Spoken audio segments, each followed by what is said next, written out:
luar sana nih Kak, banyak juga ibu-ibu yang mungkin merasa kayak kalau misalnya itu harus melaksanakan Al-Quran, tapi anaknya misalkan dikasih ngaji di luar atau manggil guru. Nah, anaknya bisa baca Al-Quran, tapi dia tidak mengerti apa isi Al-Quran. Dan gue bilang ini, yang mana yang lebih penting? Apakah memulai isi Al-Quran tersebut aku bisa baca dulu, nanti bisa baca aja tapi nanti, atau belajar sambil murojaah. Kan ada orang tua ada yang rasanya anak saya pokoknya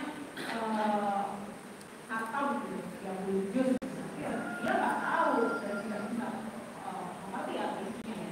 Tapi gimana yang lebih penting? Oke. Kalau ditanya yang lebih penting sebetulnya lihat konteksnya dulu. Kalau untuk anak-anak seusia kelas 1 SMP, kemudian jenjang madrasah aliyah atau SMA, kalau dia sudah bisa bacanya lancar, kalau ditanya mana yang lebih penting, sebetulnya dua-duanya penting.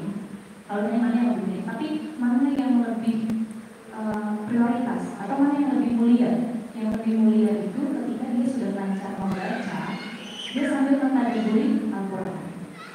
Karena di dalam kalau Al-Quran itu kita ada istilah, kalau orang yang selalu berinteraksi sama Al-Quran, memuliakan Al-Quran, itu ada istilahnya, ada Sohibul Quran, ada Hamilul Quran, ada Hafizul Quran. Nah, tingkatan yang paling tinggi ini adalah dia yang bisa mengamalkan Al-Quran, gak cuma baca, tapi juga mentadabburi. Ini udah tingkat level namanya Ahlul Quran. Dia nggak cuma baca, tapi dia juga mentadabburi.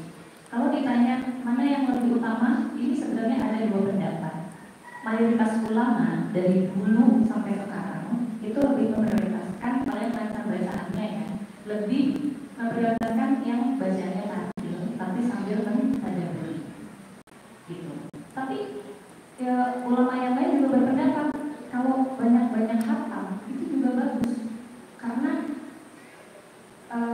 kalau orang yang menghafalkan Al-Quran itu pahalanya luar biasa. Kemudian ketika kita menghafalkan Al-Quran itu 60.000 malaikat turun ke bumi itu untuk menaungi, memberkati kita karena kita sudah menghafalkan Al-Quran.